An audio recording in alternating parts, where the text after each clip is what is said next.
حسبی اللہ نعم الوکیل نعم المولا و نعم النصیر. بسم اللہ الرحمن الرحیم. الحمد للہ رب العالمین. الصلاة والسلام والتحیۃ والاکرام علی النبی الامی العربی المکی المدنی الرسول المسدد المحمود الاحمد ابی القاسم محمد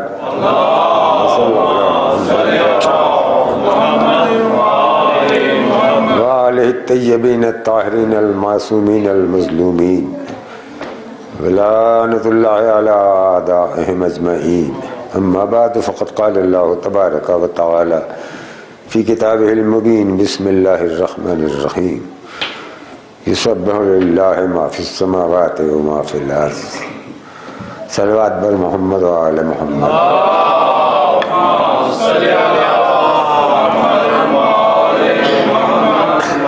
برادران ملت، عزیزان گرامی، صاحبان فکر و نظر، ارباب دین و دانش، غلامان حیدر کرار، عزاداران حسین، یہ شب عبادت ہے، شب جمعہ ہے. میں نے سورہ جمعہ کا پہلا فقرہ بطور عنوان پڑھا ہے.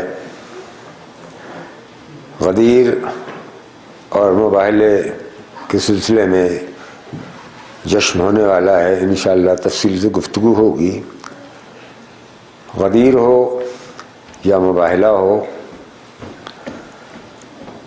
ایک ہی حقیقت ہے جس کو بار بار اللہ کا پیغمبر امت کے سامنے پیش کرتا رہا ہے. آیا تطہیر ہو یا آیا مباہلہ، کچھ افراد ہیں جن کا تعارف قرآن کرا رہا ہے. کہیں مجلس کی شکل میں، کہیں جلوس کی شکل میں. مجلس میں جب تعارف کراتا ہے تو اس کی تصویر آیت تطہیر کھینچ لیتی ہے، اور جلوس میں انہی شخصیتوں کو جب پیش کیا جاتا ہے تو آیت مباہلہ بن جاتی ہے. عزیزان گرامی، میں نے جو فقرہ پڑھا ہے یسبح للہ ما فی السماوات و ما فی الارض، زمین اور آسمان اور اس کے درمیان جو کچھ ہے، ایک ایک ذرہ تسبیح الہی میں ہمہ وقت مشغول ہے. کوئی یہ کہہ سکتا ہے کہ صاحب تسبیح الہی کائنات کا ذرہ ذرہ کر رہا ہے، ہمیں تو نہیں سنائی دیتا. سننے کے لیے دل چاہیے، سننے کے لیے بصیرت چاہیے. سننے والے سنتے ہیں. بہت سی آوازیں ایسی ہوتی ہیں کہ جنہیں لفظوں کی ضرورت نہیں ہوتی، جنہیں صداؤں کی ضرورت نہیں ہوتی، جنہیں آوازوں کی ضرورت نہیں ہوتی. ہم جب اس کائنات پر نظر ڈالتے ہیں تو دیکھتے ہیں کہ زمین پہ ہم ہی نہیں ہیں، ہمارے ساتھ سینکڑوں نہیں، ہزاروں نہیں، لاکھوں نہیں، کروڑوں مخلوقات زندگی بسر کر رہی ہیں.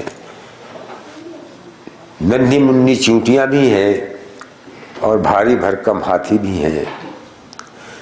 کچھ ایسے ہیں کہ جو ہوا میں اپنا رزق تلاش کرتے ہیں، زمین پر اتر نہیں سکتے. کچھ ایسے ہیں کہ جو زمین سے اوپر بلند نہیں ہو سکتے. کچھ ایسے جاندار ہیں کہ جو پانی سے باہر نہیں نکل سکتے.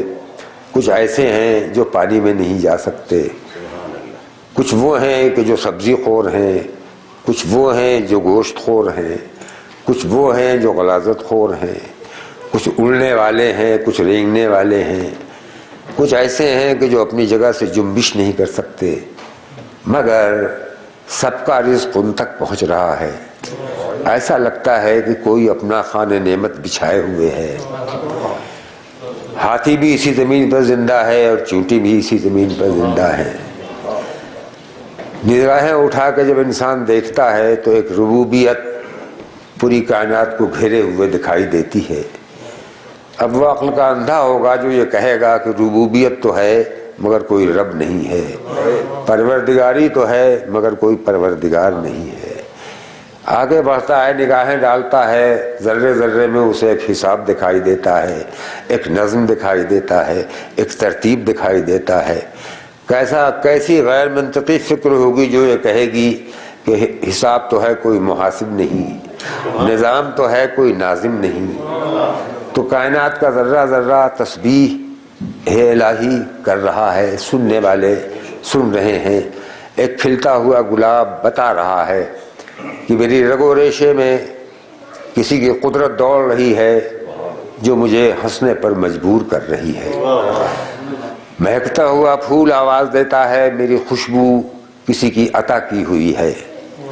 اور یہی بات قرآن کریم کہتا ہے، الحمدللہ رب العالمین، ساری تعریف اس اللہ کی ہے، مگر اس کا مطلب یہ نہیں ہے کہ کسی دوسری چیز کی تعریف نہ کریں۔ مجھے ان لوگوں کی فکر سے شکایت ہے جو یہ کہہ دیا کرتے ہیں کہ سیدھے سیدھے سورہ حمد میں ہے ایاک نعبد و ایاک نستعین، میں تجھی سے مدد مانگتا ہوں اور تیری ہی عبادت کرتا ہوں۔ اس کا مطلب یہ ہے کہ کسی دوسرے سے مدد نہیں مانگنی چاہیے، اللہ کے علاوہ کسی دوسرے سے مدد نہیں مانگنی چاہیے۔ اگر یوں ہی مفہوم نکالا جائے تو سیدھے سیدھے مفہوم نکلتا ہے الحمدللہ رب العالمین کا کہ اللہ کے علاوہ کسی کی تعریف نہ کی جائے، اللہ کے علاوہ کسی کی تعریف نہ کی جائے۔ اگر وہ شرک ہے تو یہ بھی شرک ہے، مگر اللہ ہی نے کہا ہے کہ جو تمہارے اوپر احسان کرے اس کی احسان مندی کا اظہار کرو، اس کی تعریف کرو۔ کھلتے ہوئے گلاب کو دیکھ کے جب گلاب کی تعریف کی جاتی ہے تو حقیقتاً اس کے کھلانے والے کی تعریف ہوتی ہے، اس گلاب کی تعریف نہیں ہوتی۔ اسی طرح جب ہم پکارتے ہیں کسی کو تو حقیقتاً اسی مالک کو آواز دیتے ہیں، اس کو آواز نہیں دیتے۔ ہم جانتے ہیں کہ مشکل کشا وہی ہے، عقدہ کشا وہی ہے، مگر کچھ ایسے افراد ہیں کہ جو اس کے محبوب ہیں۔ جب اس کے محبوب ہیں تو ہم اس کا نام لیتے ہیں، اس لیے اس کا نام لیتے ہیں کہ تقریب کچھ تو بہر ملاقات چاہیے۔ سیدھے سیدھے کسی کے سامنے پہنچ کے ٹھیٹ زبان میں کچھ کہہ دینا تہذیب کے خلاف ہے۔ تہذیب دعا یہ ہے کہ کچھ افراد کا ذکر کیا جائے جسے وہ پسند کرتا ہے۔ قطع ملاحظہ فرما لیں کہ گناہ گار ہیں ہم، حوصلہ دعا کا نہیں، سلیقہ بارگاہ حق میں التجا کا نہیں۔ گناہ گار ہیں ہم، حوصلہ دعا کا نہیں، سلیقہ بارگاہ حق میں التجا کا نہیں۔ پکارتے ہیں علی کو جو اپنی مشکل میں، تو شریک اپنا بناتے ہیں ہم، خدا کا نہیں۔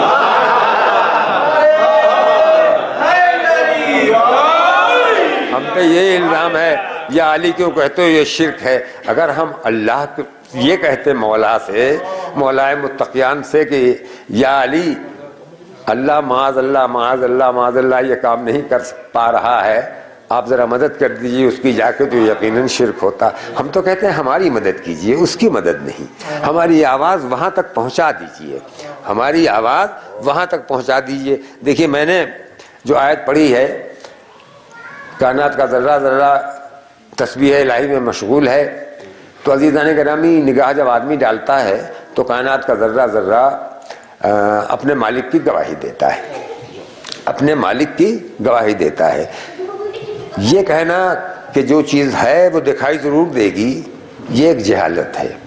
ہزاروں چیزیں ایسی ہیں کہ جو ہیں اور ہم جانتے ہیں کہ ہیں، ہمیں یقین ہے کہ ہے، اس کا پوری طرح ادراک کرتے ہیں، مگر ہم اسے دیکھ نہیں سکتے۔ مثلا میں نے کسی تقریر میں کہا ہوگا کہ زندگی ہے، زندگی لمبی ہے کہ ناٹی ہے، گوری ہے یا کالی ہے، کوئی نہیں بتا سکتا، مگر سب کو یقین ہے کہ زندگی ہے، زندگی ہے، زندگی سے کوئی انکار نہیں کرتا۔ تو جب ہم الگ الگ چھوٹی چھوٹی زندگیاں ہیں ان کا انکار نہیں کر سکتے، تو اتنی بڑی زندگی جو ہر شے کو زندہ رکھے ہوئے ہے اس کا انکار کیسے کر دیں؟ اس کا کوئی زندگی کا انکار نہیں کرتا، کوئی بھی۔ اب اس سے کہیے کہ صاحب دیکھا ہے کہیں، تب وہ چونکے گا تھوڑی دیر کے لیے کہ صاحب ہم نے آدمی کو تو دیکھا ہے چلتے پھرتے ہوئے، اٹھتے بیٹھتے ہوئے اسے دیکھا ہے، اس کی زندگی کو نہیں دیکھا ہے۔ مگر یقین ہے زندگی کے آدمی کو کہاں آدمی دیکھتا ہے؟ آدمی کا چہرہ دیکھتا ہے، اس کا ہاتھ دیکھتا ہے، اس کا پاؤں دیکھتا ہے، اس کا جسم دیکھتا ہے، اس کے وجود کو کہاں دیکھتا ہے؟ اس کے وجود کو کہاں دیکھتا ہے؟ مگر اس کے وجود کو دیکھتا ہے اس کے جسم کے آئینے میں۔ اسی طرح اس قدرت کا جلوہ اس کائنات کے آئینے میں نظر آتا ہے۔ وہ اور تھا کہ جو چاند پر سفر کرنے کے بعد اس نے کہا کہ ہم چاند تک ہو کے چلے آئے، ہم کو معاذ اللہ خدا کہیں نہ دکھائی دیا۔ ہم تو اس قوم کے ماننے والے ہیں کہ ہمارا شاعر کہتا ہے کہ ہر جا تیری قدرت کے ہیں لاکھوں جلوے، حیراں ہوں کہ دو آنکھوں سے کیا کیا دیکھوں۔ ہمیں تو ہر جگہ اس کا جلوہ دکھائی دیتا ہے۔ درود بھیج دیجئے محمد و آل محمد۔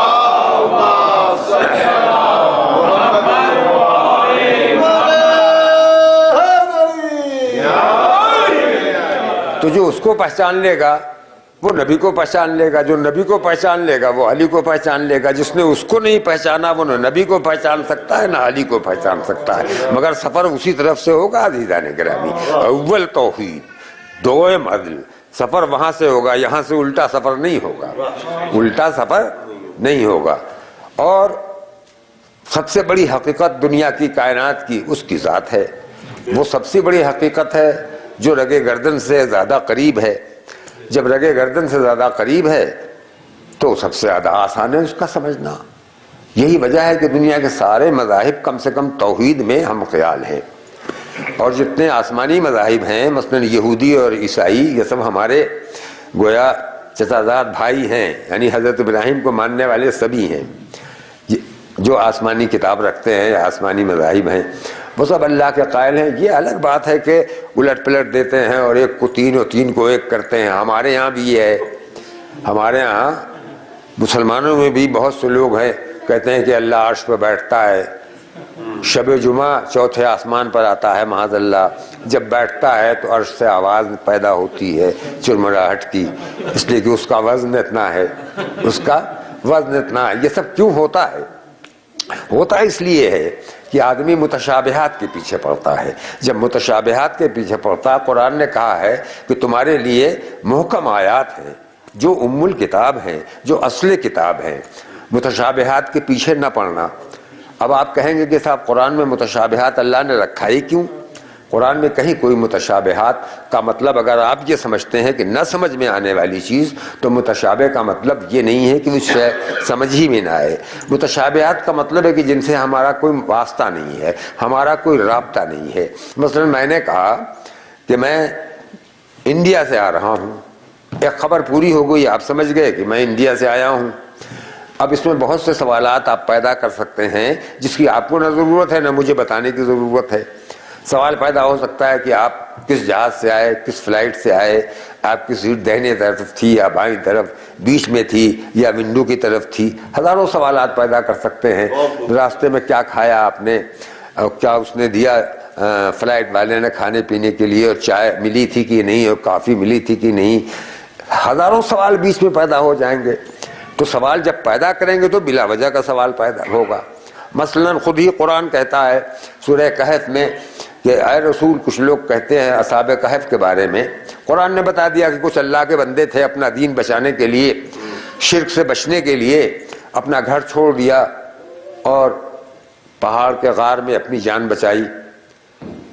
اب قرآن کہتا ہے اے رسول، کچھ لوگ کہتے ہیں، وہ کہیں گے کہ وہ 3 تھے، چوتھا ان کا کتا تھا، اور وہ 4 تھے، 5واں ان کا کتا تھا، اور وہ 6 تھے اور 7واں ان کا کتا تھا۔ کہہ دو کہ سب یہ اٹکل پچو کی باتیں ہیں، سب اندازے کی باتیں ہیں، اس کا علم اللہ کو ہے، اس کا علم اللہ کو ہے۔ بات سمجھ میں آ گئی کہ بلا وجہ یہ پتہ لگانا کہ وہ 3 تھے یا 10 تھے یا 13 تھے، اس کا نہ ہمیں ضرورت ہے اور نہ اللہ یہ ہم کو بتانا چاہتا ہے۔ بالکل اسی طرح اللہ نے کہا کہ عرش پہ اس نے اپنا اقتدار قائم کیا، عرش پہ اپنا اقتدار قائم کیا۔ تو اب مسلمانوں نے سوال کیا کہ صاحب عرش کا مطلب تخت ہوتا ہے، تخت جو ہے وہ لکڑی کا بھی ہوتا ہے اور لوہے کا بھی ہو سکتا ہے، وہ تخت کاہے کا ہے؟ اب اس میں لوگوں نے اپنی اپنی عقل لگانا شروع کی.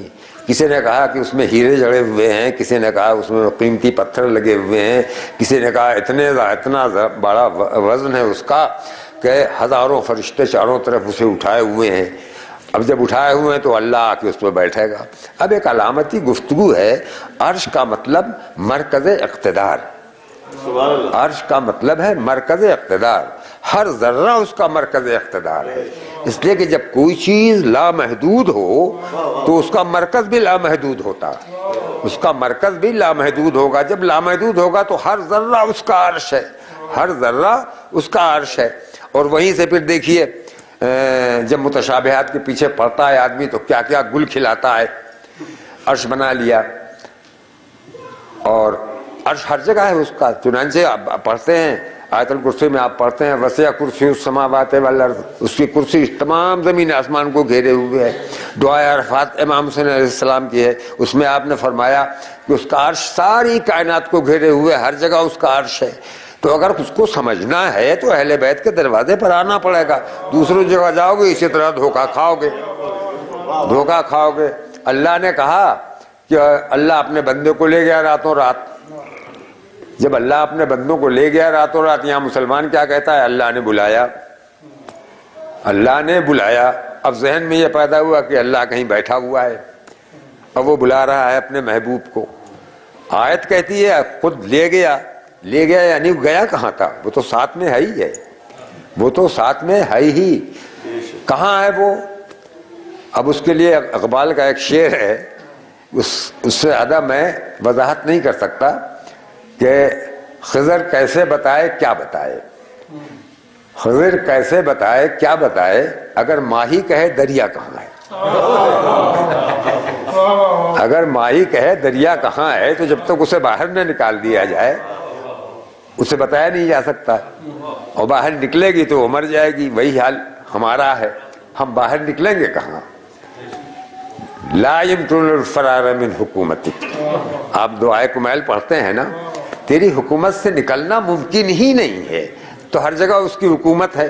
تو قربت اتنی زیادہ ہو گئی ہے کہ بہت زیادہ کوئی شے جب قریب آ جاتی ہے تو دکھائی نہیں دیتی. اور میں جہاں سے میں نے گفتگو شروع کی تھی پھر وہیں آ جاؤں تو ہر شے تسبیح کرتی ہے اللہ کی. تو مولانا مودودی صاحب ایک بہت قابل آدمی گزرے ہیں, اور بڑی کتابیں لکھی ہیں, میں نے ان کی کتابیں پڑھی ہیں, آپ حضرات نے بھی پڑھی ہوں گی. اور انہوں نے بہرحال اپنے مذہب کا, اپنے فرقے کا بہت بڑا کام کیا ہے. تو وہ تفسیر میں لکھتے ہیں, تفہیم القرآن ان کی مشہور تفسیر ہے, اس میں اس آیت کے ذیل میں لکھتے ہیں کہ ہر شے اللہ کی تسبیح پڑھ رہی ہے. اس کا مطلب یہ ہے کہ اللہ کی اطاعت گزار ہے, اللہ کی اطاعت گزار ہے. اور آگے چل کے کہتے ہیں کہ ہر شے اللہ کا کلمہ پڑھتی ہے, ہر شے کلمہ پڑھ رہی ہے. زبان سے نہیں پڑھتی, اپنے کردار سے پڑھتی ہے. زبان سے نہیں پڑھتی, اپنے کردار سے پڑھتی ہے. آگے تشریح کرتے ہیں کہ اور یہ بھی یاد رکھیے, زبان سے آدمی جھوٹ بول سکتا ہے مگر کردار سے جھوٹ نہیں بولتا. گفتار میں آدمی جھوٹا ہو سکتا ہے, کردار میں جھوٹا نہیں ہو سکتا. زبان کی گواہی غلط ہو سکتی ہے مگر کردار کی گواہی غلط نہیں ہو سکتی. لہذا وہ کلمہ پڑھتے ہیں, ہم نہ سنیں مگر ان کا کردار ہمارے سامنے ہے.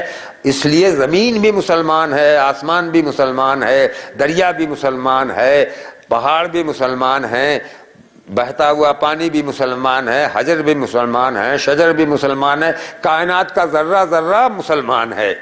میں نے کہا مولانا انصاف سے کام لیجئے, بات نہ بدلا کیجئے.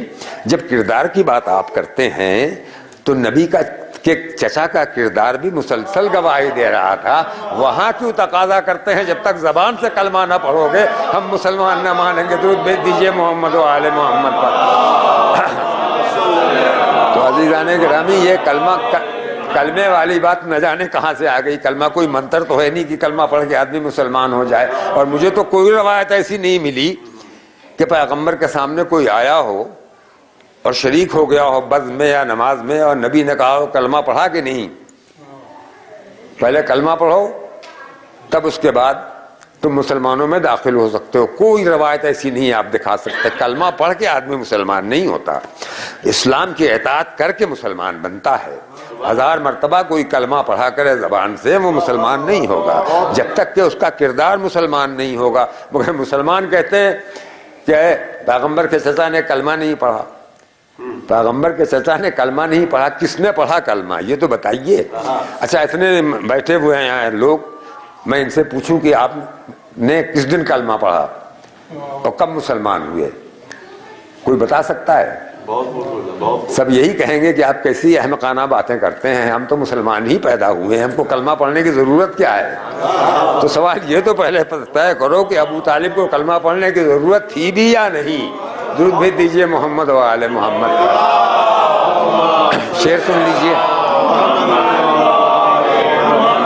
اے ابو طالب ایمان سیر نیک خصال, یوں تو پھیلائے ہیں دنیا نے روایات کے جال, پھر بھی چھپتا ہے کہیں تیری صداقت کا جمال.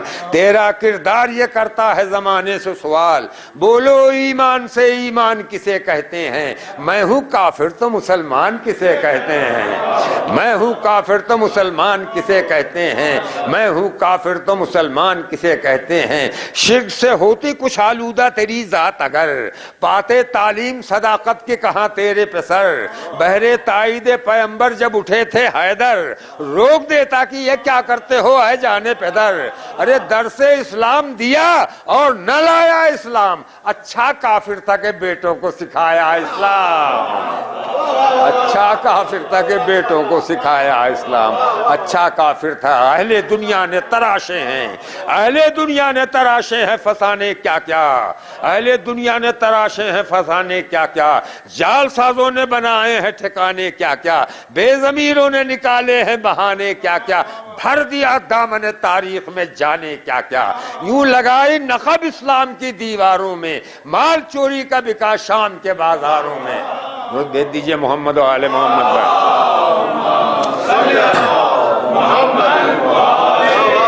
تو یہ سب چوری کا مال ہے عزیزان گرامی, جس کو تاریخ کا نام دیا گیا ہے. بہت ہوشیاری سے اس کو دیکھنا چاہیے اور اسے سمجھنا چاہیے. اور یہی نہیں, کہنے والے تو یہاں تک کہتے ہیں کہ خود پیغمبر کے والد بزرگوار جو تھے انہوں نے بھی کلمہ نہیں پڑھا تھا, اور ان کے والد بزرگوار جو تھے انہوں نے بھی کلمہ نہیں پڑھا تھا. دلیل یہ ہے کہ اس وقت اسلام آیا ہی نہیں تھا. قرآن یہ کہتا ہے یہ زمین اسلام سے کبھی خالی ہی نہیں ہوئی. وہ مالک جس کے بارے میں بتا رہا ہوں کہ جس کی ربوبیت چھائی ہوئی ہے, جس کی رحمت چھائی ہوئی ہے, جس کی حکمت چھائی ہوئی ہے, ممکن ہی نہیں ہے کہ اس دنیا کو لاوارث چھوڑ دے ایک لمحے کے لیے بھی. ایک لمحے تو قرآن کہتا ہے اللہ اپنی آیتوں کو روشن کرتا ہے, ظاہر کرتا ہے, تمہارے باہر بھی ہے تمہارے اندر بھی. اگر آدمی محسوس کرے, اگر نہ محسوس کرے تو اس کی بات ہی الگ ہے. وہ کام جو بندوں کے بس سے باہر ہوتا ہے وہ مالک کرتا ہے, وہ مالک کرتا ہے. آپ دیکھ لیجئے, کائنات پہ نظر ڈالیے. ابھی میں نے کہا کہ اس کا خانہ نعمت بچھا ہوا ہے, نہ دن کو بند ہوتا ہے نہ رات کو بند ہوتا ہے, نہ سمیٹا جاتا ہے. اس کی ربوبیت پھیلی ہوئی ہے. یہ بچے میرے سامنے بیٹھے ہوئے ہیں دو تین, اس لیے میں رات کہیں مجھے تقریر کرنی تھی, ذہن میں آ گیا تو میں نے کہا کہ دن کو کھلنے والے پھول جو ہیں وہ سرخ ہوتے ہیں, رنگین ہوتے ہیں, مختلف رنگ کے ہوتے ہیں. رات کو جو پھول کھلتے ہیں وہ سفید ہوتے ہیں. دن کو جو پھول کھلتے ہیں اس میں خوشبو کم ہوتی ہے یا نہیں ہوتی. رات کو جو پھول کھلتے ہیں ان میں خوشبو زیادہ ہوتی ہے. اب سوال پیدا ہوتا ہے کہ ایسا ہوتا کیوں ہے, ایسا ہوتا کیوں ہے. اب اس کا جواب چاہیے. جواب کون دے گا؟ انسان کی عقل دے گی. انسان کی عقل یہ کہتی ہے کہ جس نے پھول کھلایا ہے وہ جانتا ہے کہ ان پھولوں کے اندر میری مخلوق کا رزق ہے. شیرے کی شکل میں ایک ننھا سا قطرہ, وہ شیرے کا قطرہ اس کے بیج کی بھی حفاظت کرتا ہے اور اس کے مخلوقات کا پیٹ بھی بھرتا ہے. تو وہ جانتا ہے کہ میری مخلوقات کو رات کو بھی بھوک لگتی ہے اور دن کو بھی بھوک لگتی ہے. اگر رات کو رنگین پھول کھلیں گے تو دکھائی نہیں دیں گے, لیکن سفیدی رات کو دکھائی دیتی ہے. اور دن کو خوشبودار پھول اگر کھلیں گے تو خوشبو کی ضرورت نہیں ہے، اس لیے کہ دن کو ہر چیز دکھائی دیتی ہے۔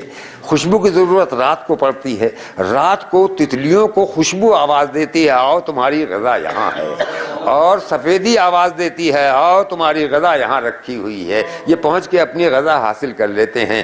تو یہ پھول جو ہیں اس رب کی گواہی دیتے ہیں، اس رازق کی گواہی دیتے ہیں کہ پھول کھلانے والا کوئی اندھی طاقت نہیں ہے، کوئی ایکسیڈنٹ نہیں ہے کہ جو ان پھولوں کو کھلا دیتا ہے، کوئی ارادہ ہے کہ جس کی نگاہیں ہر ضرورت مند پہ ہیں۔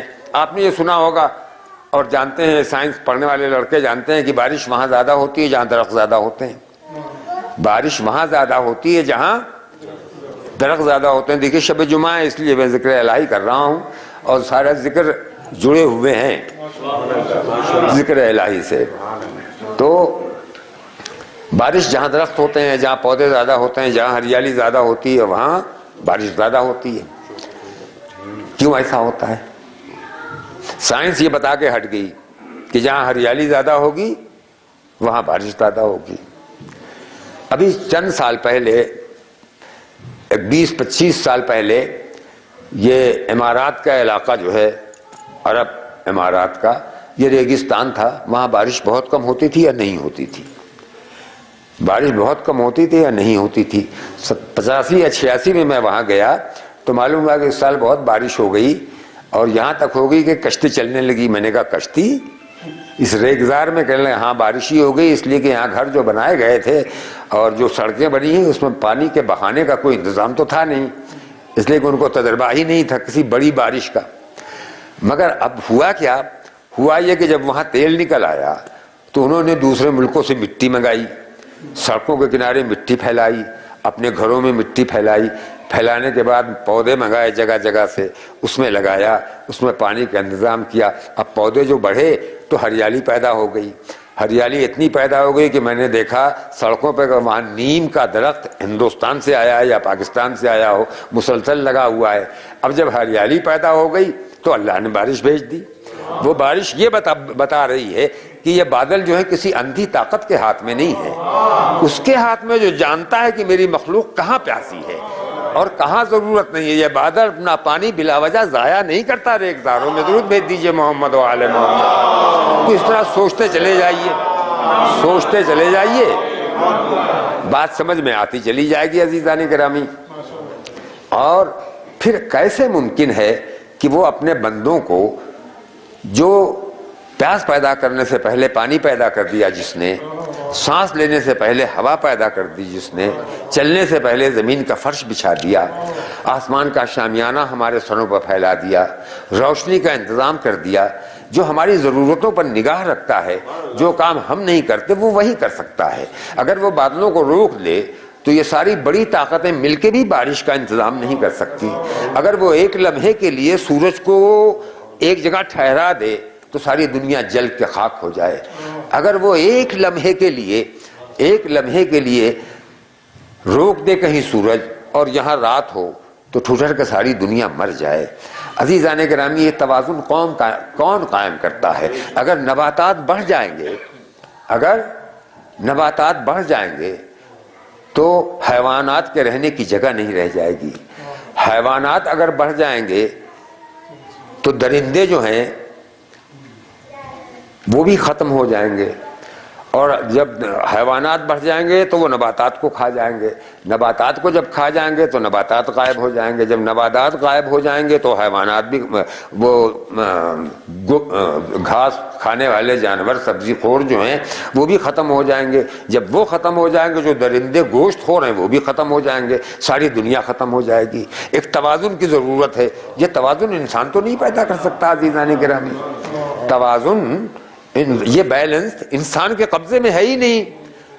جس نے دنیا بنائی ہے اس کے قبضے میں، وہ جانتا ہے سبزے کی کتنی ضرورت ہے، حیوانات کی کتنی ضرورت ہے، درندوں کی کتنی ضرورت ہے، چوپایوں کی کتنی ضرورت ہے۔ تو ہماری ضرورت بھی وہ جانتا ہے کہ یہ انسان ہے مگر انہیں ایک ہادی کی ضرورت ہے، انہیں ایک رہنما کی ضرورت ہے۔ تو بغیر ہادی کے تو ہمیں چھوڑ نہیں سکتا، بغیر ہادی کے ہمیں نہیں چھوڑ سکتا. اور یہیں پہنچنے کے بعد یہ بات سمجھ میں آتی ہے کہ جس طرح کل اس نے ہماری ہدایت کی اسی طرح آج بھی اس کی ہدایت کا انتظام ہے.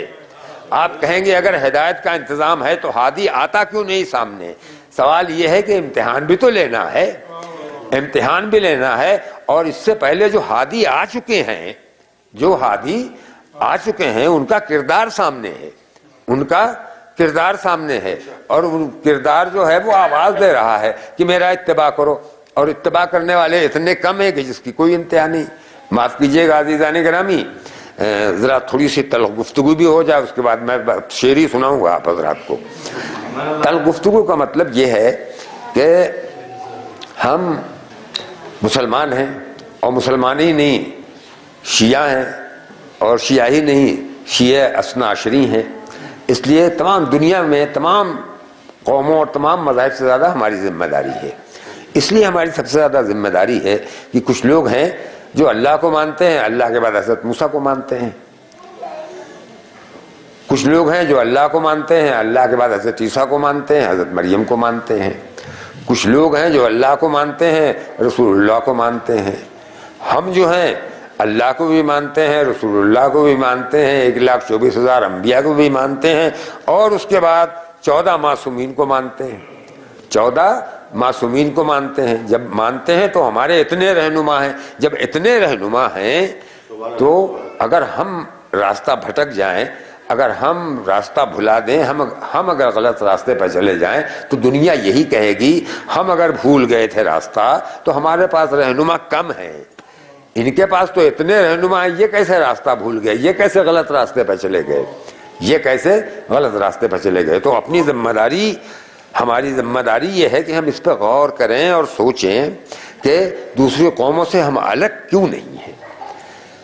ہم جب مسجد میں آتے ہیں تو مسلمان بن جاتے ہیں، امام بارگاہ میں آتے ہیں تو مسلمان بن جاتے ہیں. باہر نکلنے کے بعد مسلمان رہتے ہیں کہ نہیں یہ ایک سوال ہے. باہر نکلنے کے بعد اتنے بڑے مسلمان رہتے ہیں یا نہیں. اچھا میں آپ سے کہتا ہوں، ایک بہت بڑے سائنسداں بھی اور فلسفی بھی گزرے ہیں یورپ میں، برٹرنڈ رسل. وہ کہتا ہے اگر کوئی یہ ثابت کر دے کہ مذہب کی وجہ سے ایک قتل دنیا میں بچ گیا، نہیں ہوا، ایک انسان کی جان بچ گئی تو میں مذہب قبول کر لوں گا. آج اگر کوئی کہے کہ صاحب ہم تو بس اس فرقے کو مانیں گے، اس مذہب کو مانیں گے جس میں چور کم پیدا ہوتے ہوں، ڈاکو کم پیدا ہوتے ہوں، جھوٹے کم پیدا ہوتے ہوں، بے ایمان کم پیدا ہوتے ہوں، ہے کہ نہیں؟ تو مسلمانوں میں اتنے سب فرقے ہیں، کون فرقہ جواب دے گا؟ کس کے اندر یہ کہنے کی صلاحیت ہے کہ ہمارا فرقہ وہ ہے جس میں سب سے زیادہ کم برے لوگ پیدا ہوتے ہیں، اچھے لوگ زیادہ پیدا ہوتے ہیں؟ مگر ہماری قوم جو ہے یہ کہہ سکتی تھی. ابھی 100 سال پہلے تک دنیا کی حکومتیں، دنیا کے ملک کے لوگ کہتے تھے کہ علی اور حسین کے ماننے والے یہ جو ہیں یہ بے ایمانی نہیں کرتے، یہ چوری نہیں کرتے، یہ دیانتدار ہوتے ہیں. میں ہندوستان کا رہنے والا ہوں اور مجھے بر صغیر کی تاریخ پر میری نظر ہے، ہندو راجا اور سلاطین جو ہوتے تھے وہ اپنے یہاں سپہ سالار جو رکھتے تھے وہ شیعہ تلاش کرتے تھے. بنارس کے راجا نے لکھ دیا کہ میرے بچوں کا اتالیق 100 سال پہلے لکھا، 150 سال پہلے، اتالیق کسی شیعہ کو ہونا چاہیے، اس لیے کہ شیعہ سب کچھ کر سکتا ہے، کیریکٹر خراب نہیں کرے گا، میری نسل کا کیریکٹر خراب نہیں کرے گا. اس کا مطلب ہے کہ ہمیں دوسری قوموں کے مقابلے میں ہمارے اندر فرق ہونا چاہیے، اس لیے کہ ہم ان افراد کو ماننے والے ہیں، ان شخصیتوں کو ماننے والے ہیں کہ جن کی مثال کہیں دنیا میں ہے نہیں. اب آپ سنیے، فرض کیجئے 4 ڈاکٹر ہیں، ایک عیسائی، ایک یہودی، ایک ہندو، ایک شیعہ اور ایک غیر شیعہ. یہ 5 ڈاکٹر کھڑے ہوئے ہیں. اس میں ہونا یہ چاہیے کہ شیعہ ڈاکٹر کا کردار باقی 4 ڈاکٹر کے مقابلے میں الگ ہونا چاہیے یا نہیں؟ دیکھ کے آدمی پہچان لے کہ ہاں یہ علی کو ماننے والے، یہ کبھی جیب نہیں کاٹے گا، یہ کبھی دھوکہ نہیں دے گا، یہ کبھی دھوکہ نہیں دے گا، یہ کبھی 420 نہیں کرے گا، یہ غلط دوا نہیں دے گا. 4 انجینئر ہیں، 5 انجینئر ہیں، ایک ہندو ہے، ایک مسلمان ہے، ایک یہودی، ایک عیسائی ہے، اس میں ایک شیعہ ہے. شیعہ انجینئر کا کردار اور باقی چاروں کے مقابلے میں الگ ہونا چاہیے.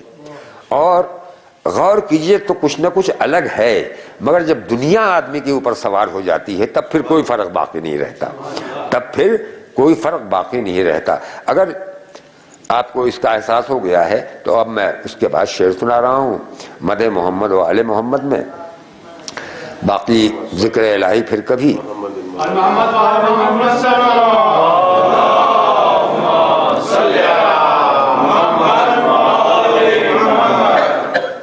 تو بارگاہ مولا کائنات میں ابھی آپ پڑھ رہے تھے قصیدہ، ایک مجھ سے بھی سن لیجئے. دیکھیے شاعر بیٹھے ہوئے ہیں. ایک زمانے میں ایک مصرع ہوا، مصرع طرح کہ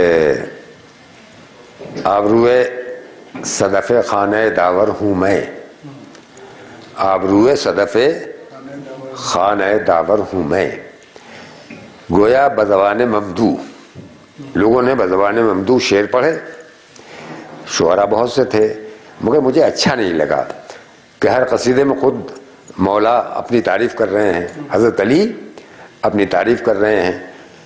میں نے بھی ایک قصیدہ لکھا تھا بزبان ممدوح، میں نے اسے ہٹایا. غور کرنا شروع کیا کہ یہ تو اچھا طریقہ نہیں ہے، دوسرا طریقہ ہو سکتا ہے. وہ ہو گیا، وہ قصیدہ سن لیجئے، 4-5 شعر. جبکہ لوگوں سے میں نے کہا کہ اس کے علاوہ بھی ہو سکتا، کہنا اس کے علاوہ تو کوئی ہو ہی نہیں سکتا. آبروئے صدف خانہ داور ہوں میں، یہ تو حضرت علی ہی کی طرف سے ہو سکتا ہے کہ ساقی کوثر ہوں میں، فاتح خیبر ہوں میں. اب ملاحظہ کیجئے کہ بولا کعبہ کہ زچا خانہ حیدر ہوں میں. دیکھیے اس میں کہیں حضرت علی اپنی تعریف نہیں کر رہے ہیں. بولا کعبہ کہ زچا خانہ حیدر ہوں میں، کہا قرآن کے مولا کا ثناگر ہوں میں، کہا قرآن کے مولا کا ثناگر ہوں میں. بولا رضوان کے درزی ہوں تیرے بچوں کا، کہا جبریل نے سرکار کا نوکر ہوں میں، کہا جبریل نے سرکار کا نوکر ہوں میں. عقد زہرا کا نویدی ہوں کہا تارے نے، چرخ سے آئی صدا مسند حیدر ہوں میں، چرخ سے آئی صدا مسند حیدر ہوں میں. کہتی تھی آمد حیدر پہ جدار کعبہ، آپ کے واسطے دیوار نہیں در ہوں میں، آپ کے واسطے دیوار نہیں در ہوں میں، آپ کے واسطے دیوار نہیں در ہوں میں.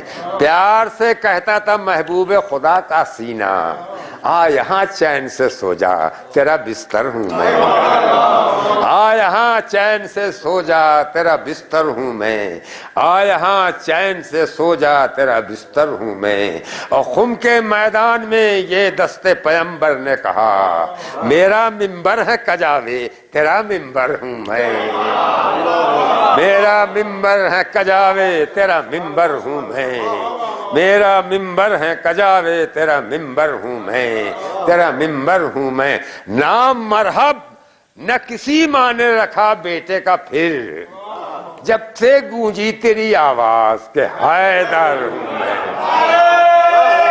جب سے گونجی تیری آواز کہ حیدر ہوں میں، حیدر ہوں میں. اور عرش آئی صدا اب تو مجھے پہچانو، عرش سے آئی صدا اب تو مجھے پہچانو، میرا بندہ ہے علی خالق اکبر ہوں میں، میرا بندہ ہے علی خالق اکبر ہوں میں. تو یہ تو وہ شخصیت ہے کہ ہر ذات اپنی تعریف کے لیے، اپنے کو خود کو پہچانوانے کے لیے علی کا سہارا لے سکتی ہے. تو عزیزان گرامی، ہم پہ الزام لگتا ہے کہ یہ غلو کرتے ہیں، یہ غلو کرتے ہیں، حد سے بڑھا دیتے ہیں. قطع دیکھیے اور آپ بتائیے گا کہ حد سے بڑھایا ہے یا نہیں. عجب بلندی پہ اللہ کے ولی پہنچے، عجب بلندی پہ اللہ کے ولی پہنچے، عجب بلندی پہ اللہ کے ولی پہنچے. قدم بڑھائے سرے آیت جلی پہنچے، خود اپنے دوش پہ کیسے کوئی قدم رکھ دے. وہاں نبی بھی نہ پہنچے جہاں علی پہنچے، وہاں نبی بھی نہ پہنچے جہاں علی پہنچے. اب آپ بتائیے، پھر تو سن لیجئے اور بتا دیجئے اس میں غلو ہے کہیں؟ عجب بلندی پہ اللہ کے ولی پہنچے، قدم بڑھائے سرے آیت جلی پہنچے، قدم بڑھائے سرے آیت جلی پہنچے، خود اپنے دوش پہ کیسے کوئی قدم رکھ دے، وہاں نبی بھی نہ پہنچے جہاں علی پہنچے، وہاں نبی بھی نہ پہنچے جہاں علی پہنچے۔ بتائیے اس میں کچھ ہے غلط بات؟ کہیں کہیں کوئی غلطی ہے؟ ظاہر ہے۔ تو اسی کو جب آدمی سمجھتا نہیں تو الزام لگا دیتا ہے۔ ہو سکتا ہے کچھ ایسے لوگ ہوں، کچھ ایسے لوگ ہوں جو مولائے متقیان کی ایسی تعریف کرتے ہوں جو شایان شان نہیں ہے، اور اپنی جہالت یا اپنی حماقت کی بنیاد پر، لیکن تعریف کرنے کے لیے پیغمبر کے اقوال، اللہ کے آیات اتنے زیادہ ہیں کہ کبھی کہیں آدمی کو مجبور نہیں ہونا پڑتا، آدمی کو مجبور نہیں ہونا پڑتا۔ علی، پیغمبر اسلام نے علی کے لیے فرمایا یا علی انت بمنزلۃ الکعبہ، یا علی انت بمنزلۃ الکعبہ، یا علی آپ کی حیثیت کعبے کی حیثیت ہے۔ تو میں نے سنا ایک تقریر میں انہوں نے فرمایا کہ کعبے سے اس لیے مثال دی ہے کہ کعبہ اپنی جگہ سے کہیں نہیں جاتا، کعبہ اپنی جگہ سے کہیں نہیں جاتا اور علی بھی کہیں نہیں جاتے، اس لیے پیغمبر نے کعبے سے علی کی مثال دی ہے، مگر یہ بات صحیح نہیں ہے۔ اس وقت تو میں نے ان سے نہیں کہا، کہنے کا موقع بھی نہیں تھا، مگر کعبہ تو اپنی جگہ سے کہیں نہیں جا سکتا، اس لیے کہ اینٹ پتھر کی عمارت ہے۔ علی تو ہر جگہ گئے، علی ہر جگہ گئے، اور نہ گئے ہوتے تو اتنی ساری دنیا کی فضائیں علی علی کی آواز سے کیوں گونج رہی ہوتی ہیں آج تک؟ علی نے اتنی بار مدد کی انسانیت کی کہ انسانیت کے وجدان میں علی کا نام لکھ گیا۔ جہاں کسی پہ مصیبت آئی علی، مصیبت آئی علی۔ یہ کیوں ہوا؟ اتنی بار علی نے مشکل کشائی کی ہے، اتنی بار علی نے عقدہ کشائی کی ہے، ذرا ٹھوکر لگی یا علی، تو یا علی جو ہے ایک ندبہ بن گیا ہے۔ ندبہ مانی جیسے جب آدمی کو ٹھوکر لگتی ہے ہماری طرف تو کہتے ہیں ارے باپ رے، تو یہ ندبہ ہے۔ ندبہ یعنی درد کی آواز، اظہار درد، اظہار غم۔ تو انسانیت کو جب درد زیادہ ہوتی ہے تو ہاں وہ علی کا نام آتا ہے اور کسی کا نہیں آتا، معاف کیجیے گا، علی کا نام۔ تو علی تو گئے، یہ کہنا کہ صاحب علی کہیں نہیں جائیں گے بالکل غلط ہے۔ ہاں یہ کہا جا سکتا ہے کہ علی جہاں بھی گئے کچھ لینے کے لیے نہیں گئے، دینے کے لیے گئے، لینے کے لیے نہیں گئے، دینے کے لیے گئے۔ لینا جس کو تھا وہ علی کے دروازے پر آتا تھا، یہ ہم مان لیتے ہیں، مگر یہ سوال پھر بھی اپنی جگہ پر رہ جائے گا کہ اللہ نے، پیغمبر نے علی کو کعبے سے کیوں مثال دی؟ وجہ یہ ہے کہ قرآن نے کہا ہر قوم کا ایک مرکز ہونا چاہیے، کعبے کو اللہ نے تمہارا مرکز بنایا ہے۔ تو کعبہ جو ہے مرکز تو ہے سجدوں کے لیے، کعبہ مرکز ہے سجدوں کے لیے، مگر آدمی کو ہر وقت سجدہ تو نہیں کرنا ہے، دنیا کے اور کام کرنا ہے، نوکری کرنا ہے، بزنس کرنا ہے، کھیتی کرنا ہے، تجارت کرنا ہے، شادی کرنا ہے، بیاہ کرنا ہے، بچوں کی پرورش کرنا ہے، ہر چیز میں ایک مرکز تو چاہیے۔ کعبہ مرکز سجدہ ہے۔ اب ایک قطع ملاحظہ فرما لیں، ایک قطع ملاحظہ فرما لیں، رخ جو کعبے سے پھیر لے کوئی 5 وقتوں کی بندگی باطل، رخ جو کعبے سے پھیر لے کوئی 5 وقتوں کی بندگی باطل، اور موڑ لے رخ اگر علی سے کوئی، اس کی ہے ساری زندگی باطل، اس کی ہے ساری زندگی باطل۔ اے حرم مرکز سجود ہے تو، یا علی قبلہ وجود ہے تو۔ اس لیے پیغمبر نے کہا کہ علی قبلہ وجود ہیں، کعبہ قبلہ سجود ہے، سجدہ کرنا ہے کعبے کی طرف رخ کرنا ہوگا، زندگی گزارنی ہے علی کی طرف رخ کرنا ہوگا، شادی کرنا ہے علی کو دیکھو، بیاہ کرنا ہے علی کو دیکھو، کھیتی کرنا ہے علی کو دیکھو، تجارت کرنا ہے علی کو دیکھو، جنگ کرنا ہے علی کو دیکھو، نفرت کرنا ہے علی کو دیکھو، محبت کرنا ہے علی کو دیکھو، عبادت کرنا ہے علی کو دیکھو۔ اسی لیے پیغمبر نے کہا ہے علی کعبہ وجود ہیں۔ درود بھیج دیجئے محمد و آل محمد۔ اب ہم اور آپ حسن حسین کا فادر، قاتل مرحبا انتر، فاطمہ کا شوہر، حق علی حق علی۔ تو اب ہمیں خود پتہ لگانا چاہیے کہ ہماری زندگی کا کتنا رخ علی کی طرف ہے۔ اگر علی کی طرف ہے جتنا، اتنے کا صلہ اللہ کے یہاں محفوظ ہے۔ لا یضیع اجر المحسنین، اللہ نیکویوں کا اور نیک کام کرنے والوں کا اجر کہیں ضائع نہیں کرتا۔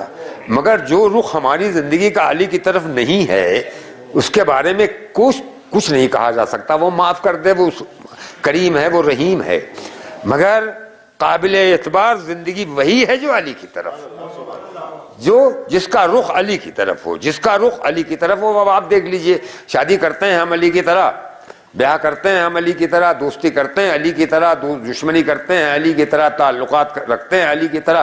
علی کی طرف ہمارا رخ ہونا چاہیے۔ تو عزیزان گرامی، بارگاہ الہی میں نے ذکر کا نذرانہ پیش کیا تھا۔ ذکر کا مطلب ہی ہے یاد دہانی۔ ذکر کا مطلب یہ نہیں ہے کہ اللہ اللہ اللہ اللہ کرتے رہیں یا علی علی علی کرتے رہیں۔ ذکر کا مطلب یہ ہے کہ اس کی قدرت کا ذکر کریں، اس کی رحمت کا ذکر کریں، اس کے کرم کا ذکر کریں، اس کی ربوبیت کا ذکر کریں۔ اور جب مولا متقیان کا ذکر ہو تو مولا کی شجاعت کا ذکر کریں، مولا کی عبادت کا ذکر کریں، کیسے زندگی بسر کی ہے۔ جیسے میں نے ابھی عرض کیا تھا، 3 بند ملاحظہ کر لیجئے، رات میں نے وہاں پڑھ دیا ہے، وہ ملاحظہ کر لیجئے، مگر اس سے پہلے یہ سن لیجئے۔ کبھی کبھی ہم ایسی باتیں کہتے ہیں جو حضرت علی سے مناسبت نہیں رکھتی۔ مثلا ہم کہتے ہیں کہ حضرت علی جب تلوار اٹھاتے تھے تو زمین اور آسمان کانپنے لگتے تھے، اور جب خیبر میں حضرت علی نے تلوار چلائی تو مرحب کا خود بھی کٹا، مرحب بھی کٹا، اس کا گھوڑا بھی کٹ گیا، اور حضرت جبریل کا پر بھی کٹ گیا۔ اور ہمارا ذاکر تو یہاں تک کہہ دیتا ہے کہ جب حضرت علی نے تلوار نکالی خیبر میں تو اللہ نے کہا آج بس قیامت آ جائے گی، علی کو غصہ آ گیا ہے، علی کو غصہ آ گیا ہے، فرشتوں جاؤ جلدی، جبریل جاؤ تم پر بچھا دو، اسرافیل جاؤ تم کلائیاں تھام لو، میکائیل جاؤ تم بازو پکڑ لو۔ اب فرشتے آ گئے کہ کوئی کلائی سے لپٹ گیا، کوئی بازوؤں سے لپٹ گیا، اور اس کے بعد جو مولا نے تلوار اٹھائی ہے تو کوئی ادھر گرا فرشتے، کوئی ادھر گرا، اور علی نے جو مارا تلوار تو پتھر بھی کٹا، گھوڑا بھی کٹا، مرحب بھی کٹا، اور اس کا حضرت جبریل کا پر بھی کٹ گیا۔ تو عزیزان گرامی، یہ حضرت علی کا ذکر نہیں ہے، سیدھی بات۔ کیوں نہیں ہے؟ اس لیے علی امام تھے اللہ کے بنائے ہوئے، علی معصوم تھے۔ معصوم وہ ہوتا ہے کہ جو غصے میں، تلوار تو بہت بڑی چیز ہے، اپنے ہاتھ کو جنبش بھی نہیں دیتا، غصہ آتا ہے تو دشمن کے سینے سے ہٹ جاتا ہے۔ علی اس ذات کا نام ہے کہ جس کے سارے جذبات اس کے اپنے قابو میں تھے، اس کے اپنے قابو میں تھے۔ اور اگر ایسے ہی بے قابو ہوتے تو اللہ نے ذوالفقار دی کیوں؟ اللہ نے ذوالفقار دی کیوں؟ علی کے ہاتھ سے کسی بے گناہ کو ہلکی سے خراش لگ جائے، یہ ممکن ہی نہیں ہے، یہ ممکن ہی نہیں ہے۔ ساری چیزیں تو ساری قوتیں علی کے قبضے میں ہے۔ آپ جانتے ہیں شب ہجرت پیغمبر نے کہا یا علی سو جاؤ، جا کے سو گئے حضرت علی، چادر اوڑھی اور فوراً سو گئے، ایک لمحے کی دیر نہیں ہوئی۔ دیکھ لیجئے تاریخ، پڑھ لیجئے تاریخ، چادر اوڑھی اور فوراً سو گئے۔ یہ نہیں کہ کروٹ بدل رہے ہیں، کبھی ادھر کبھی ادھر کبھی ادھر۔ آپ کسی جگہ دیے جا کے سو جاؤ، اتنی جلدی سو نہیں سکتا، کوئی 15 منٹ میں کسی کو نیند آئے گی، کسی کو آدھے گھنٹے میں آئے گی۔ بعض ایسے ہیں کہ نیند کی دوا کھائیں گے، اس کے بعد بھی 10-20 کروٹیں لیں گے تب جا کے نیند آئے گی۔ اور جو ڈرپوک ہوگا اسے معلوم ہو جائے گا کہ دشمنوں سے گھرا ہوا گھر ہے، صبح تک اسے نیند نہیں آئے گی۔ پیغمبر نے علی سے کہا جاؤ علی سو جاؤ، علی گئے اور جا کے سو گئے۔ ایک بات سمجھ میں آ گئی کہ نیند علی کے قابو میں ہے، نیند علی کے قابو میں ہے، جس وقت چاہیں اسی لمحے سو جائیں گے۔ تو جس کے قابو میں نیند ہوگی بیداری بھی اس کے قابو میں ہوگی، جس لمحے چاہیں بیدار ہو جائے، اسے جگانے کے لیے الصلاۃ خیر من النوم نہیں کہنا پڑے گا، نہیں نہ کہنا پڑے گا۔ اب تاریخ دیکھ لیجئے، کہیں کبھی کسی نے علی کو جگایا ہے؟ علی تو خود جگانے کے لیے آئے تھے، علی کو کون جگائے گا؟ درود بھیج دیجئے محمد و آل محمد۔ تو دستے علی میں آ کے مچلتی تھی ذوالفقار، شعلے ستم گروں پہ اگلتی تھی ذوالفقار، میدان میں اپنا رنگ بدلتی تھی ذوالفقار، نسلوں کو دیکھ دیکھ کے چلتی تھی ذوالفقار، عنوان تھی جو اہل وفا کے سکون کا، دھبا نہیں تھا اس پہ غریبوں کے خون کا، گھر میں علی کے آئی تھی ایمان کی طرح، دشمن پہ تھی نگاہ نگہبان کی طرح، اتری تھی آسمان سے قرآن کی طرح، شامل تھی اہل بیت میں سلمان کی طرح، عصمت کی بارگاہ میں لب کھولنے لگی، فولاد کی زبان تھی مگر بولنے لگی، دن کو علی کے ہاتھ میں رہتی تھی شعلہ روح، راتوں کو اٹھ کے دھوتی تھی جب فاطمہ لہو، تو عصمت کی بارگاہ میں پھر ہو کے باوضو کرتی تھی اٹھ کے بنت پیغمبر سے گفتگو، تھی رازدار جنگ اکیلی بطول کی، تلوار تھی علی کی سہیلی بطول کی، تلوار تھی علی کی سہیلی بطول کی، تلوار تھی علی کی سہیلی بطول کی۔ بس عزیزان گرامی، میں ذکر کر چکا، اب انشاءاللہ اگلے دن کے بعد یعنی اتوار کو ہے نا انشاءاللہ تفصیل سے مولا کا ذکر ہوگا۔ دو چار بچے بیٹھے ہوئے ہیں، ان کے لیے ایک چھوٹی سی نظم پیش کر دوں ان بچوں کے لیے، اس لیے کہ رات بھی یہ موضوع چھڑا ہوا تھا کہ یہاں جو نسل پرورش پا رہی ہے اس کا مستقبل کیا ہے۔ بچوں رستہ بھول نہ جانا، بچوں رستہ بھول نہ جانا، علم و عمل کی شمع جلانا، ایمان کا پرچم لہرانا، ہمت ہار کے لوٹ نہ آنا، بچوں رستہ بھول نہ جانا، بچوں رستہ بھول نہ جانا، راہ کٹھن ہے بچوں رستہ بھول نہ جانا، راہ کٹھن ہے کوس کڑے ہیں، رہزن رہبر بن کے کھڑے ہیں، بت لاکھوں رستے میں پڑے ہیں، ان کے آگے سر نہ جھکانا، بچوں رستہ بھول نہ جانا، بچوں رستہ بھول نہ جانا، ان کے آگے سر نہ جھکانا، بچوں رستہ بھول نہ جانا، شور مچانے والے ہوں گے، آفت کے پرکالے ہوں گے، لمبی قباؤں والے ہوں گے، کام ہے ان کا جال بچھانا، بچوں رستہ بھول نہ جانا، بچوں رستہ بھول نہ جانا، بچوں رستہ بھول نہ جانا، دین کوئی دکان نہیں ہے، بچوں رستہ بھول نہ جانا، یورپ کی تہذیب کے بندے، اجلے کپڑے کالے دھندے، مانگیں گے ایمان کے چندے، دامن کو دھبوں سے بچانا، بچوں رستہ بھول نہ جانا، بچوں رستہ بھول نہ جانا، دین کوئی دکان نہیں ہے، مذہب دسترخوان نہیں ہے، کرکٹ کا میدان نہیں ہے، ممبر سے چھکے نہ لگانا، بچوں رستہ بھول نہ جانا، بچوں رستہ بھول نہ جانا، راہ میں ہیں ایسے بھی مسلمان، لب پر یاہو دل میں شیطان، جیب میں بوتل ہاتھ پہ قرآن، صورت سے مت دھوکا کھانا، بچوں رستہ بھول نہ جانا، بچوں رستہ بھول نہ جانا، مانا یہ دنیا دشمن ہے، ساتھ دعائے قلع شکن ہے، چادر زینب سایہ فگن ہے، حامی ہے احمد کا گھرانہ، بچوں رستہ بھول نہ جانا، دل کے ٹکڑوں آنکھ کے تارو، اے میری ملت کے سہارو، رات بڑی تاریک ہے پیارو، علم و عمل کی شمع جلانا، بچوں رستہ بھول نہ جانا، قرآن کی طاقت جو دکھا دو، چاہو تو پتھر پگھلا دو، دریاؤں میں آگ لگا دو، دریاؤں میں آگ لگا دو، علم و عمل کی شمع جلانا، بچوں رستہ بھول نہ جانا، دیدہ نم کے وارث تم ہو، شاہ کے غم کے وارث تم ہو، میرے قلم کے وارث تم ہو، رکھ دوں جو میں تم بڑھ کے اٹھانا، بچوں رستہ بھول نہ جانا، بچوں رستہ بھول نہ جانا، دل کے ٹکڑوں آنکھ کے تارو، اے میری ملت کے سہارو۔ تب انشاءاللہ پھر پالنے والے ہمارے اس مختصر ذکر کو قبول فرما لے، پالنے والے ہمیں اور ہمارے ان بچوں کو، ہمارے نوجوانوں کو ایسا علم اور ایسا کردار عطا کر دے جو دوسری قوموں کے درمیان دین اہل بیت کے تعارف کا ذریعہ بن سکے، اور دنیا کو اپنے کردار اور اپنی زبان سے بتا سکیں کہ حقیقی اسلام اگر سمجھنا ہے تو ہمارے پاس ہو۔ پالنے والے جہاں جہاں شیعان حیدر کرار ہیں ان کی حفاظت فرما، پالنے والے جو کمزوریاں ہمارے اندر ہیں ہماری آنے والی نسلوں میں منتقل نہ ہونے پائیں، پالنے والے ذکر اہل بیت اور اپنی یاد سے ہمارے گھروں کو، ہمارے عزاخانوں کو، ہمارے دلوں کو آباد رکھ۔ جو مومنین اور مومنات دنیا سے جا چکے ہیں انہیں جوار معصومین میں جگہ عنایت فرما، ان کی مغفرت فرما۔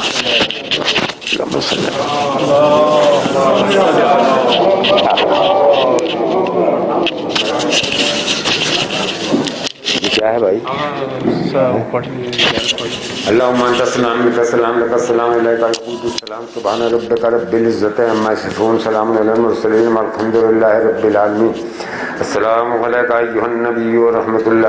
امت کے سامنے پیش کرتا رہا ہے، آیا تطہیر ہو یا آیا مباہلہ۔ کچھ افراد ہیں جن کا تعارف قرآن کرا رہا ہے، کہیں مجلس کی شکل میں، کہیں جلوس کی شکل میں۔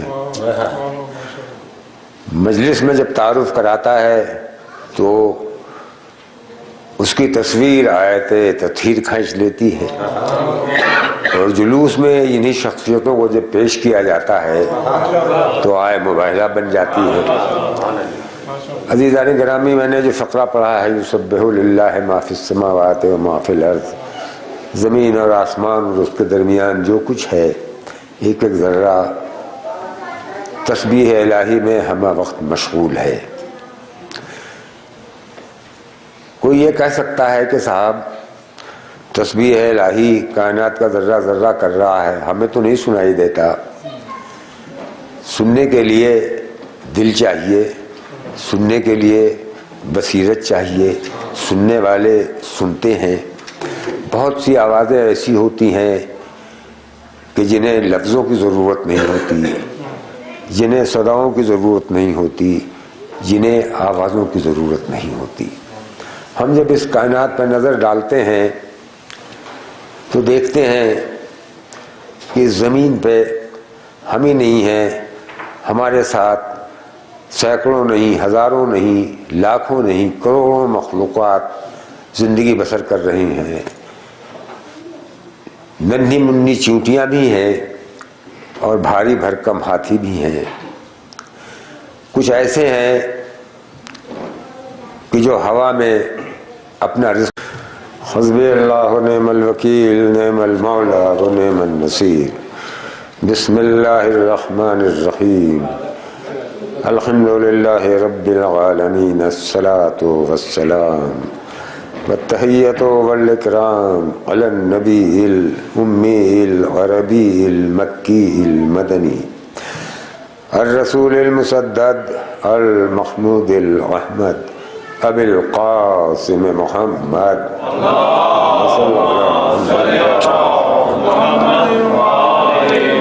وآلہ الطیبین الطاہرین المعصومین المظلومین ولعنۃ اللہ علی اعدائہم اجمعین۔ اما بعد فقد قال اللہ تبارک و تعالی فی کتابہ المبین، بسم اللہ الرحمن الرحیم، یسبح للہ ما فی السماوات و ما فی الارض۔ صلوات بر محمد و آل محمد۔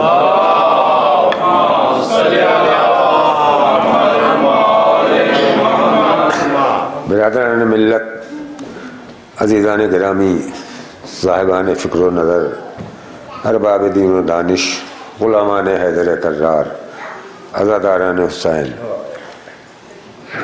یہ شب عبادت ہے، شب جمعہ ہے۔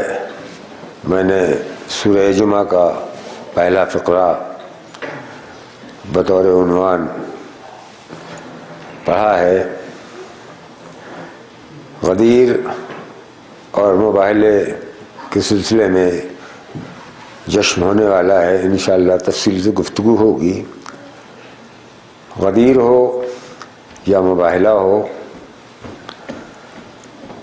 ایک ہی حقیقت ہے جس کو بار بار اللہ کا پیغمبر، حوصلہ دعا کا نہیں، سلیقہ بارگاہ حق میں التجا کا نہیں، گناہگار ہیں ہم حوصلہ دعا کا نہیں، سلیقہ بارگاہ حق میں التجا کا نہیں، پکارتے ہیں علی کو جو اپنی مشکل میں، تو شریک اپنا بناتے ہیں ہم خدا کا نہیں۔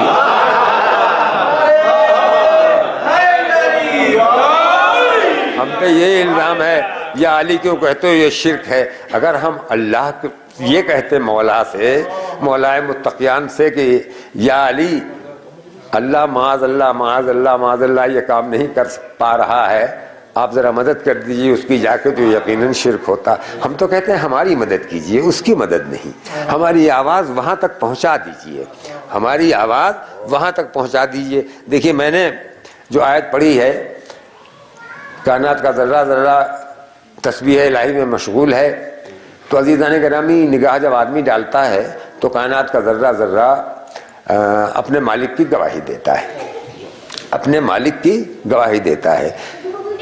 یہ کہنا کہ جو چیز ہے وہ دکھائی ضرور دے گی، یہ ایک جہالت ہے۔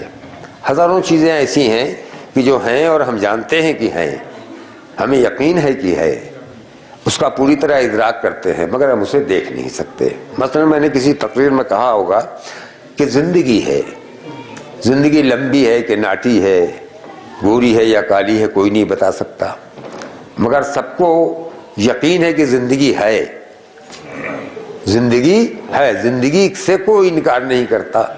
تو جب ہم الگ الگ چھوٹی چھوٹی زندگیاں ہیں ان کا انکار نہیں کر سکتے، تو اتنی بڑی زندگی جو ہر شے کو زندہ رکھے ہوئے ہے، اس کا انکار کیسے کر دیں؟ اس کا کوئی زندگی کا انکار نہیں کرتا، کوئی بھی۔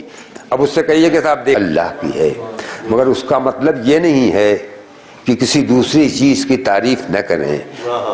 مجھے ان لوگوں کی فکر سے شکایت ہے جو یہ کہہ دیا کرتے ہیں کہ سیدھے سیدھے سورہ حمد میں ہے ایاک نعبد و ایاک نستعین، میں تجھی سے مدد مانگتا ہوں اور تیری ہی عبادت کرتا ہوں۔ اس کا مطلب یہ ہے کہ کسی دوسرے سے مدد نہیں مانگنی چاہیے، اللہ کے علاوہ کسی دوسرے سے مدد نہیں مانگنی چاہیے۔ اگر یوں ہی مفہوم نکالا جائے تو سیدھے سیدھے مفہوم نکلتا ہے الحمدللہ رب العالمین کا کہ اللہ کے علاوہ کسی کی تعریف نہ کی جائے، اللہ کے علاوہ کسی کی تعریف نہ کی جائے۔ اگر وہ شرک ہے تو یہ بھی شرک ہے، مگر اللہ ہی نے کہا ہے کہ جو تمہارے اوپر احسان کرے اس کی احسان مندی کا اظہار کرو، اس کی تعریف کرو۔ کھلتے ہوئے گلاب کو دیکھ کے جب گلاب کی تعریف کی جاتی ہے تو حقیقتاً اس کے کھلانے والے کی تعریف ہوتی ہے، اس گلاب کی تعریف نہیں ہوتی۔ اسی طرح جب ہم پکارتے ہیں کسی کو تو حقیقتاً اسی مالک کو آواز دیتے ہیں، اس کو آواز نہیں دیتے۔ ہم جانتے ہیں کہ مشکل کشا وہی ہے، عقدہ کشا وہی ہے، مگر کچھ ایسے افراد ہیں کہ جو اس کے محبوب ہیں۔ جب اس کے محبوب ہیں تو ہم اس کا نام لیتے ہیں، اس لیے اس کا نام لیتے ہیں کہ تقریب کچھ تو بہر ملاقات چاہیے۔ سیدھے سیدھے کسی کے سامنے پہنچ کے ٹھیٹھ زبان میں کچھ کہہ دینا تہذیب کے خلاف ہے۔ تہذیب دعا یہ ہے کہ کچھ افراد کا ذکر کیا جائے جسے وہ پسند کرتا ہے۔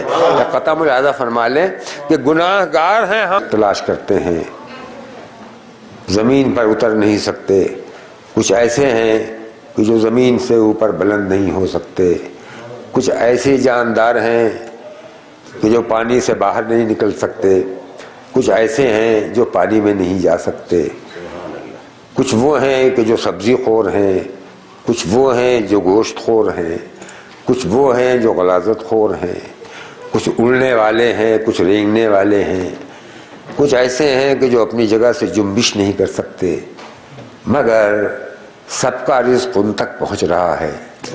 ایسا لگتا ہے کہ کوئی اپنا خوان نعمت بچھائے ہوئے ہے۔ ہاتھی بھی اسی زمین پر زندہ ہے اور چونٹی بھی اسی زمین پر زندہ ہے۔ نگاہیں اٹھا کے جب انسان دیکھتا ہے تو ایک ربوبیت پوری کائنات کو گھیرے ہوئے دکھائی دیتی ہے۔ اب وہ عقل کا اندھا ہوگا جو یہ کہے گا کہ ربوبیت تو ہے مگر کوئی رب نہیں ہے، پروردگاری تو ہے مگر کوئی پروردگار نہیں ہے۔ آگے بڑھتا ہے، نگاہیں ڈالتا ہے، ذرے ذرے میں اسے ایک حساب دکھائی دیتا ہے، ایک نظم دکھائی دیتا ہے، ایک ترتیب دکھائی دیتا ہے۔ کیسی غیر منطقی فکر ہوگی جو یہ کہے گی کہ حساب تو ہے کوئی محاسب نہیں، نظام تو ہے کوئی ناظم نہیں۔ تو کائنات کا ذرہ ذرہ تسبیح الہی کر رہا ہے، سننے والے سن رہے ہیں۔ ایک کھلتا ہوا گلاب بتا رہا ہے کہ میری رگ و ریشے میں کسی کی قدرت دوڑ رہی ہے جو مجھے ہنسنے پر مجبور کر رہی ہے۔ مہکتا ہوا پھول آواز دیتا ہے میری خوشبو کسی کی عطا کی ہوئی ہے۔ اور یہی بات قرآن کریم کہتا ہے الحمدللہ رب العالمین، ساری تعریف اس